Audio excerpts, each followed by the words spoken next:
আমার বাচ্চাকে আমি একটি স্বাভাবিক স্কুলে লেখাপড়া করাচ্ছি।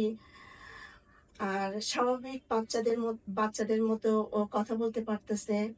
এম আমি আল্লাহর রহমতে আল্লাহর কাছে অনেক কৃতজ্ঞ যে আমার বাচ্চা ৮-১০ টা স্বাভাবিক বাচ্চার সাথে মিশতেছে। আসসালামু আলাইকুম। আমার নাম জান্নাতুল মাওয়া। আমার বাবুর নাম হচ্ছে নামিরা হাসান। আমরা কাজীপুর কোনাবাড়ী থেকে এসেছি।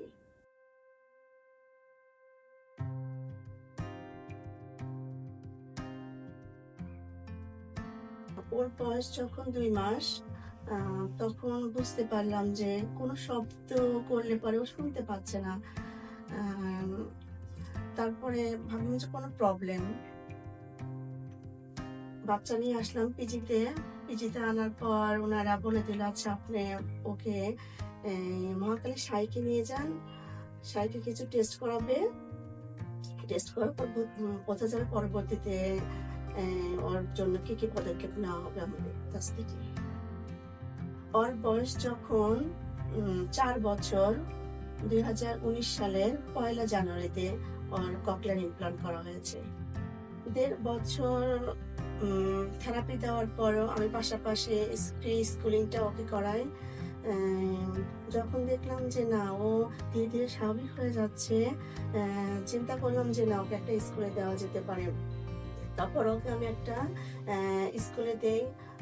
আলহামদুলিল্লাহ, ও এখন পড়াশোনা করতেছে, ৮-১০ টা স্বাভাবিক বাচ্চার সাথে মিশতেছে।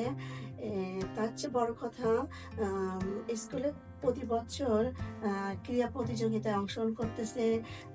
ও সূরা, ছড়া গান, কবিতা আবৃত্তি করে মাশাআল্লাহ ও প্রাইজও নিয়ে আসতে পারতেছে। এই প্রতিষ্ঠান থেকে Bangladesh hearing care and speech therapy centre, এখান থেকে থেরাপি নিয়ে আমি বাসায় চালিয়ে যাচ্ছি। মাশাআল্লাহ, ও এখন অনেকটা ইমপ্রুভ। এখন স্বাভাবিকভাবে কথা বলতে পারতেছে। এর পাশাপাশি আমি একটা স্কুলে দিয়েছি। স্বাভাবিক স্কুলে অন্যান্য স্বাভাবিক বাচ্চাদের সাথে মিশতেছে, অনেকটা ইমপ্রুভও হয়েছে।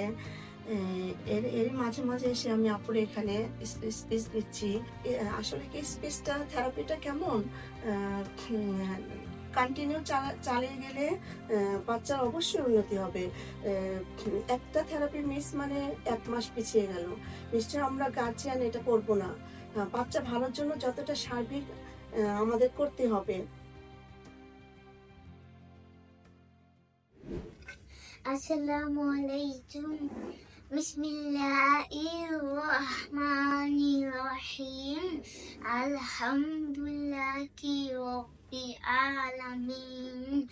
আর-রহমানির-রহিম। মালিকি ইয়াউমিদ্দিন। ইয়্যাকা না'বুদু ওয়া ইয়্যাকা নাস্তাঈন। اهدنا صراط المستقيم صراط الذين أنعمت عليهم غير المغضوب عليهم ولا الضالين آمين.